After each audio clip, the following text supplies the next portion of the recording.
Hi guys and welcome back. So today I'm going to be showing you how to make this Mother's Day Rocky Road. Let's begin.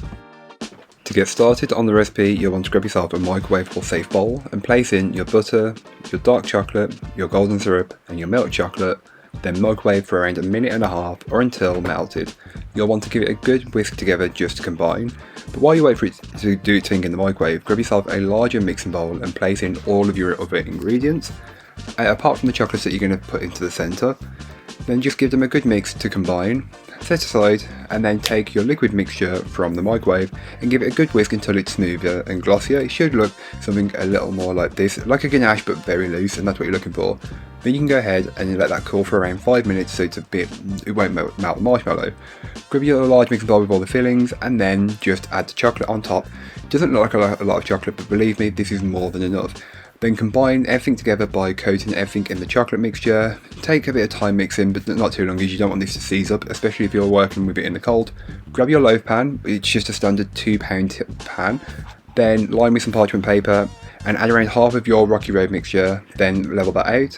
Once you've leveled that out, you can then go ahead and add some chocolate on top. And again, this is optional, but I really like to do it, and it gives you a chance to use up some chocolate. So if you're making this for Mother's Day or Easter, you can really make it seasonal as well. So do what works best or suits you. That's really what you can do. Again, any chocolate work, and anything you want to do, just go ahead and do it. Then add the remainder of your Rocky Road mixture on top.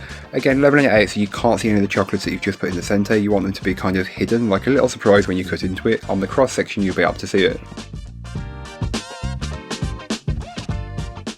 Then to top the Rocky Road, you can just go ahead and place on some of the same marshmallows that you used inside of the Rocky Road.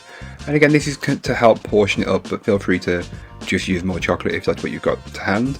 And then just to add a little extra flourish, I'm just adding some of these sprinkles that looked a little bit seasonal. And here's what it looked like up close. I would then recommend chilling it in the fridge for around 6 to 8 hours. After that time, you can then go ahead and slice it up. I roughly used 1 marshmallow per portion. As you can tell, there's a little more on some and a little less on others. It doesn't really matter, you're going to get roughly the same amount of portion. Then cut it up. Use a hot knife. That's where I went wrong. Just use a hot knife. And here's what mine looked like on the inside. You can see the cross section where the chocolate is. Just add whatever you want and do whatever you want. It's a really easy recipe. So thank you so much for watching, I hope you enjoyed. If you did, don't forget to like, comment and subscribe for more from me, and I'll be back again soon with another recipe, so join me then.